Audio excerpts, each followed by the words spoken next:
My family called it a miracle, but I chalk it up to a bunch of really incompetent doctors, and one doctor who went the extra mile because there was a sick child that wasn't getting any better. Oh, and my mom's horrible Karen attitude that actually saved my sister's life. My sister was sick as a teen, like really sick, for a really long time. At first, she just started drinking a lot of water and losing weight, but then it turned into not just a lot of water, but like an alarming amount of water. She started drinking almost a gallon a day. And then she got skinny, like eating disorder skinny. It wasn't a size 0, but a double 0. And then the weakness. She had been cheerleading for over a year and a half and suddenly couldn't do the lifts, or run, or push-ups, or anything. Her cheer coach was actually one of the first people to sit my parents down and tell them that she wasn't just skinny, she was sick. The doctors hear this, and coupled with the water consumption, assumed that she had some kind of diabetes. When that was negative, they told my parents she was bulimic and hiding it from us. But everyone in the family watched her eat. Her teachers were all made aware, and there was no bathroom break schedule she was following. The dentist confirmed that there was a 0% chance she was throwing up multiple times a day unless she was also brushing her teeth every single time. But no toothbrush or mouthwash was ever found. Literally a dozen different specialists ran all kinds of tests and told us to go to a psychiatrist. When my mom refused and screamed at them that she didn't have an eating disorder, they just sent her to another specialist. Eventually, a cancer doctor that had already seen her a month before, and with whom my mom had a particularly nasty set of words with when he said eating disorder, called and asked her to come in for one more test. He told us that my mom's insistence and stalker-like recording of my sister's actions had convinced him that she didn't have an eating disorder, so he had sent the case to a number of colleagues across the country. One replied and suggested checking for a tumor buried deep and pushing on the pituitary gland. They do a scan, which he had already had, and bam, a tumor the size of a quarter. They do a biopsy and it turns out to be a rare kind of cancer that doesn't show up in any kind of test and has to physically be found and biopsied to be diagnosed. She starts chemo the very next day, as the tumor had grown from unnoticeable to extreme in a short time, and after a very long road of that and radiation, she's eventually declared cancer-free. I think my sister would have died had my mom not been particularly insistent with the doctors who mostly ignored her as a paranoid parent.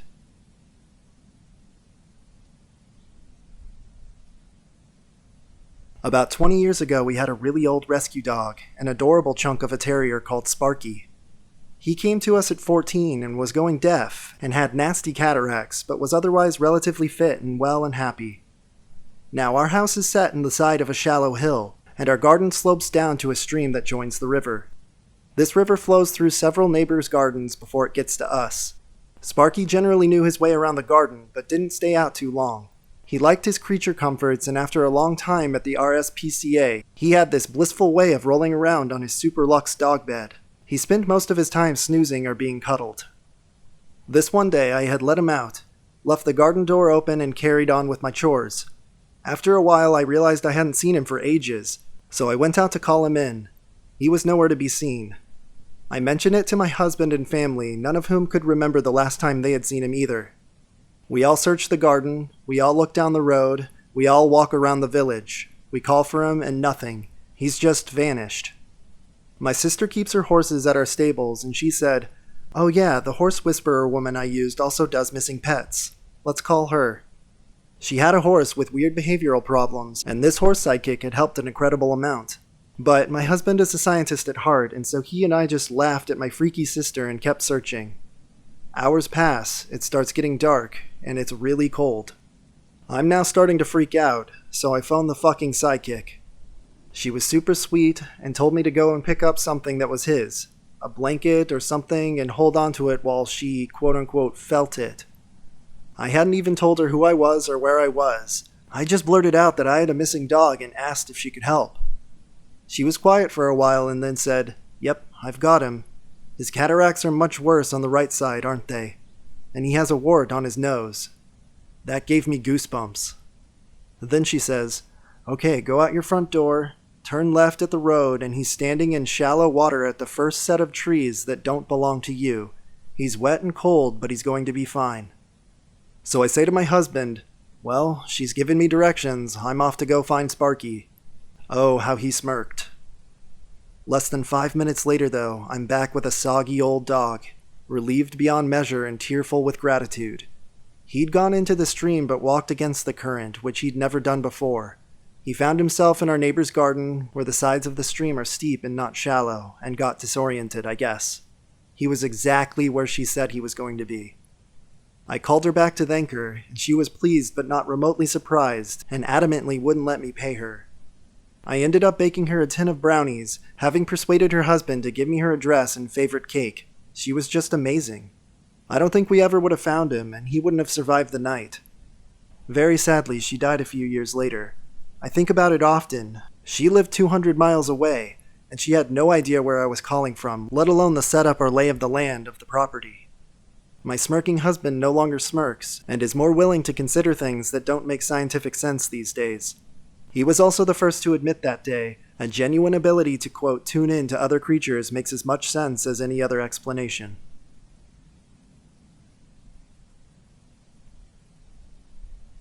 My father once was traveling along a country highway. It was very early in the morning, and he was at the front of a long line of traffic. Along his way, he spotted a hitchhiker with a hiking backpack, and being the kind person that he was, he stopped for them and lost his place at the front of traffic. The guy seemed really friendly. Dad chatted with him about his family and work, and told the guy how he wanted to have a kid. The guy was super friendly and nice and supportive, too. All of a sudden, he asked my dad to drop him off. My dad was confused because this was right next to a field in the middle of nowhere. The guy said don't worry about it, and got out, which weirded my dad out. My dad turned to leave and noticed the guy left his bag and went to let the guy know, but he was gone. Nowhere to be seen. Dad says he searched for him, but it made no sense where he went or how he could hide. Upon getting back in the car, he looked in the bag to find it to be empty, which was also really weird. He decided to continue on his way and joined back in traffic. Eventually, he came to the first set of lights and noticed an accident had happened to the car that was right behind him in the line of traffic originally. At that moment, he realized had he had not picked up that guy, he would have been in that accident. That guy saved him. 2 weeks later, my mom was pregnant with me. My dad still has the bag and carries it with him in his car at all times, hoping to eventually run into the guy and thank him.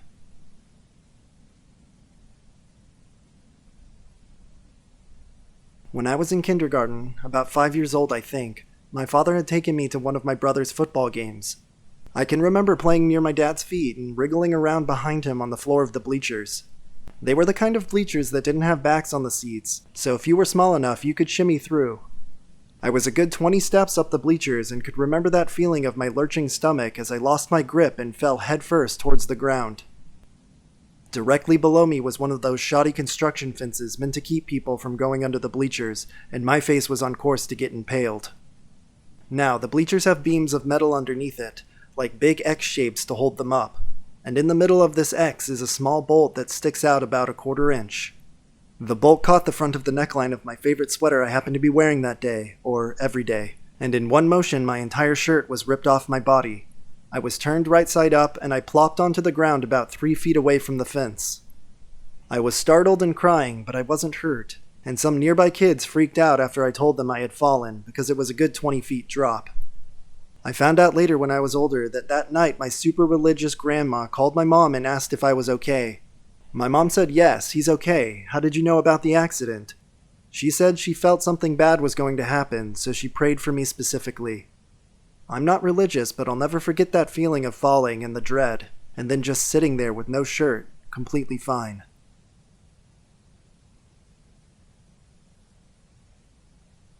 Here's a crazy one. I had to take time off from work because of a stress-induced illness. After a number of months, I was really struggling, wondering if I had aged out of my profession and would ever find a job well suited for me again. I spent a lot of time floating around in a pool on vacation, pondering my lengthy career and reflecting on what type of work made me most happy and fulfilled, and I came to the realization it was my very first career of several decades prior. About a month later, I got a call out of the blue from someone who I had worked with but barely knew, or even liked, asking me what I was up to, and recruited me to the exact type of job I had envisioned for myself. It was, and is, literally the perfect job for me. Doing what I love for a company that makes products that I also love, and working remote forever. The perfect size and the perfect phase of growth. I asked for a salary of X, and she countered it with almost 20K more. I've never in a lengthy career had this kind of executive level support and recognition for the work I do, ever. I had one project that was immensely successful, the kind of project people in my career dream about, and they still can't stop praising my work. It's unreal. I can't believe after manifesting this job, just floating around in a pool, that it fell on top of my head a month later. I'm in my second year now and things are still going strong. And now I'm wondering what else I should meditatively manifest.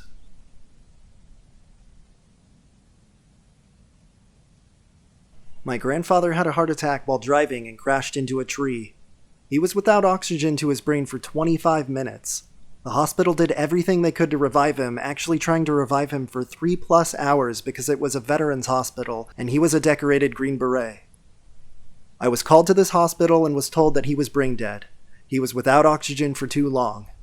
I just cried, and all the while my family was around his bedside talking to him. The doctors did tell them that he might still be able to hear them. They were going to take him off of life support that night, but my uncle from San Diego missed his flight and couldn't come until morning, so they decided to wait. Well, good thing. A few hours later, I was next to my grandpa and his hands started twitching. I called the nurse in and she told us that they were just spasms, and that it's normal.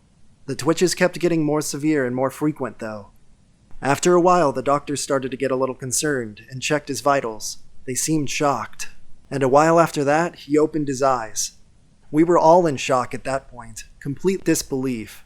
They had told us that he was brain dead, and we were going to take him off of life support. He couldn't talk for hours, but asked for a pen and notepad to write something. The first thing he wrote was, quote, Energizer, and, quote, Bunny. It took him about 2 days before he could speak, and now 4 years later, he's a fully functioning 62-year-old man.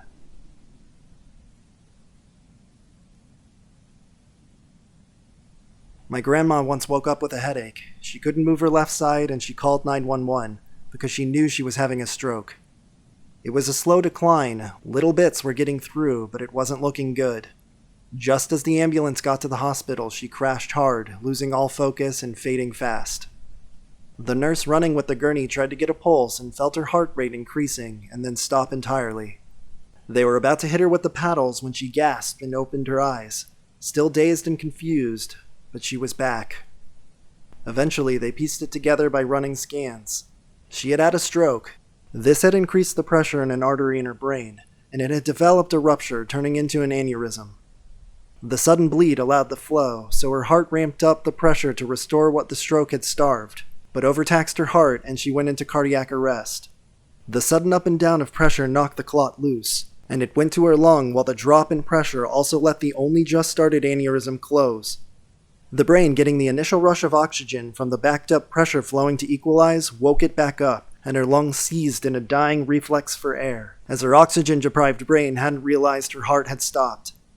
That lung action pumped her hard enough for the desperate brain activity to start it back up.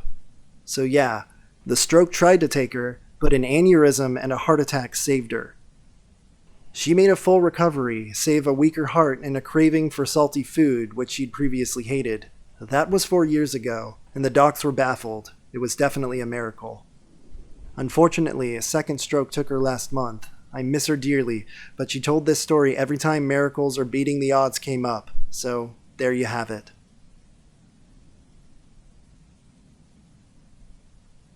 I was hit by a car when I was 15, which was 13 years ago.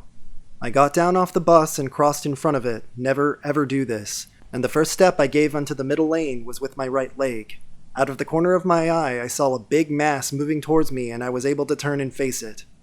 So the vehicle, a Mazda CX-7, hit me with its right headlight just above my knee.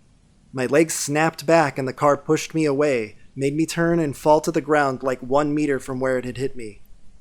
I was able to stand before realizing I was in pain and I just sat back down. An ambulance came, there was emergency surgery, and it was all fixed. I had a broken femur, but I made a complete recovery. Alas, it hurts when it gets cold, though. The car was going at like 100 kilometers per hour, or 60 miles per hour. Had it been going a little bit faster, it could have sent me flying over the car, or if it was a little slower, it could have thrown me under it and gone over me. Had that first step I gave had been a left step, the car would have hit me on my pelvis, and I probably wouldn't be able to walk anymore. If I had given a second step, I would for sure be dead. I would have smashed into the windshield and then been thrown into some trees that were nearby. All in all, I always think about the amount of details that came together in order for me to suffer a very small injury relative to what could have been. Also, my dad had the money to get me some excellent doctors in rehab. In other circumstances, maybe I would have lost my leg. To me, this was a miracle.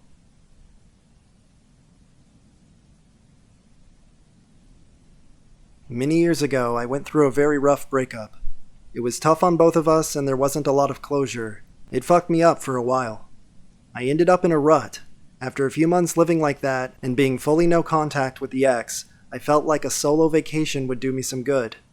I picked Chicago. I had never been there, and I didn't know a single person who lived there, so I thought it would be fun to walk around and explore and see some shows on my own. Of course, my ex and the breakup were on my mind, but I was trying my best to distract myself. I feel like it's important to note that this was in the early 2000s. Social media and smartphones weren't really a thing, so when someone left your life, they were really truly gone. Anyway, on my third day, I went inside a restaurant to have some lunch, and when I walked out, I saw a car directly out front that was just like my ex's. I noticed, but I didn't think anything of it. When I walked closer, I could see that there was a man in the car sleeping in the driver's seat, a habit my ex had. Closer still, and I can plainly see that it is my ex. I stared into the car like a creep for minutes. I could not believe what I was seeing. This thought popped into my head. Okay, here's your chance. What do you have to say to this person? I thought about waking him up and what I would say to him, and I couldn't think of anything. So I just kept walking. More like wandering, because I couldn't wrap my head around what had just happened. I told no one. I got home from my vacation and saw that I had an email from him. First contact since the breakup. It basically said, "I've decided to move, and during the process I found one of your books. I mailed it to you, but it came back to me. If you sent it back on purpose, there's no need to reply to this message. If you have a new address, I'll gladly send it again." I took the opportunity to respond and asked him if he had been in Chicago. Even though I saw him with my own eyes, my brain still wouldn't accept it was him. He said he was. Keep in mind that neither of us had ever discussed visiting Chicago before. We lived in California, and neither of us had any business there. He told me that he went there to clear his head, on the exact same days that I was there. I got the book in the mail, and he had made a mistake. It wasn't mine. It was a book about coincidences. I can't make this shit up. Maybe it wasn't a miracle, but something so incredibly remote that it makes you wonder if it could have been divinely planned. I should also say that there is a 0% chance that he stalked me or followed me there. It would have been almost impossible for him to know my travel plans, and that's not in his nature. Even if he had followed me, he couldn't have possibly known what restaurant I would choose, or at what time, or on what day. I've paid special attention to coincidences ever since.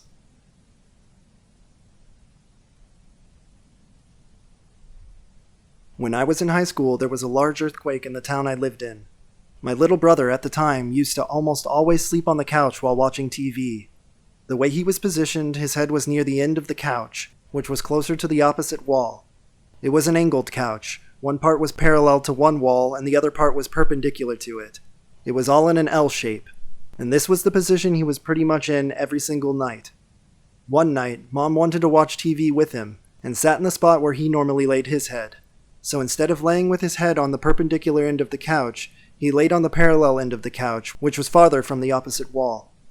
That night happened to be the night of the earthquake.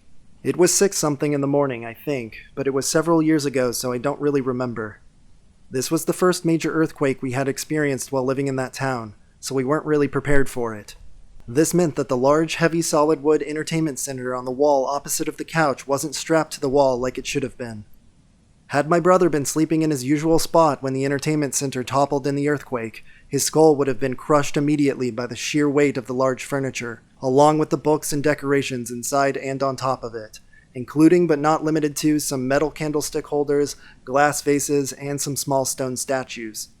But, thanks to whatever deity exists that may or may not have influenced the situation, my brother just happened to be sleeping on the part of the couch that was about 4 inches out of the reach of the fallen entertainment center. The entire house was trashed. You couldn't walk through safely without shoes due to broken glass and splintered wood everywhere. And yet, my brother was miraculously untouched by any of the chaos.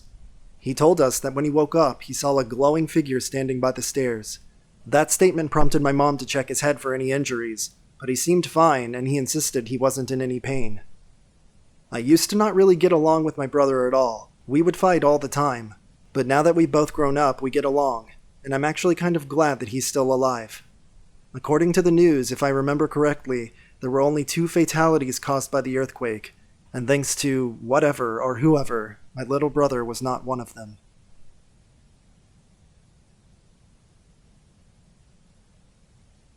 When I was young, my mom's best friend decided to come visit us. This is normal, right? Well, my mom teaches at a university and was working over the summer. She would often even travel to Canada to teach and would be gone for a bit. I think she was just working regularly, but she was very busy and told her friend that it was a bad time because she wouldn't have any time for her. Her friend insisted and said that she was just feeling that she had to be there. I don't remember exact details because I was 6, I think, and this was around the time that the 4th Harry Potter book released. I think it was 2000, but it might have been another year. I just remember Harry Potter. But from what I can recall, one day when my mom was at work, my dad got into a motorcycle accident. He hit a moose coming up a hill near our house. He had flung off his bike quite a ways down a ditch and into some fencing. He was apparently very, very out of it. I remember seeing him walk in the door, blood dripping all over the stairs, as he went upstairs to take a shower. Apparently he had walked home, took care of our dogs and horses, and was just going on business as usual, not realizing that he was hurt. My mom's friend was home with us and realized he needed to go to the hospital. I barely remember the hospital, just being terrified. I remember him wanting those giant-ass gas station cups of soda. I think it was orange soda. I remember hearing, quote, his urine is mostly blood, or something to that effect. I also remember the doctors coming in and saying that he had severe internal organ damage and to prepare. I sat there thinking, my dad is going to die, and there was no soothing because yes, that was very likely. My mom was obviously a mess too, but she is very strict about one thing. She will never lie to us kids. Not even little jokes unless we were already in on it, because you should always be able to trust somebody to tell the truth. He had always eschewed religion, and often didn't like when my mom and us kids would go to church. He wanted Sunday as a family day, and if we were at church, we were not together as a family. Yet, members of our church were there, and Dad accepted a blessing. Shortly after, his urine cleared. They did scans, or different scans, or something else. Again, I was probably around 6, so I don't really remember what was done, and they found very minimal damage internally. The only damage was a broken scapula. My dad hit a moose, flung down a steep hill into a wire fence, lost a ton of blood, had at the very least signs of severe internal damage, and then he survived with some lacerations and a broken scapula. It could obviously have been explained by something like wrong scans or lab tests that they used previously that were not done appropriately. But I will say this. If my mom's friend had not been there to, quote, visit, my dad almost definitely would have died.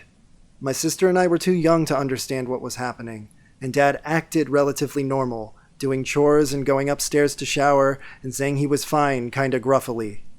It was midday. He probably would have locked doors and passed out. Mom wouldn't have been home for several hours, and my sister and I wouldn't have known what to do besides call Mom, and then it would have been too late. To me, having my mom's best friend around was a miracle in itself. Fuck, I love my dad. I should call him tomorrow.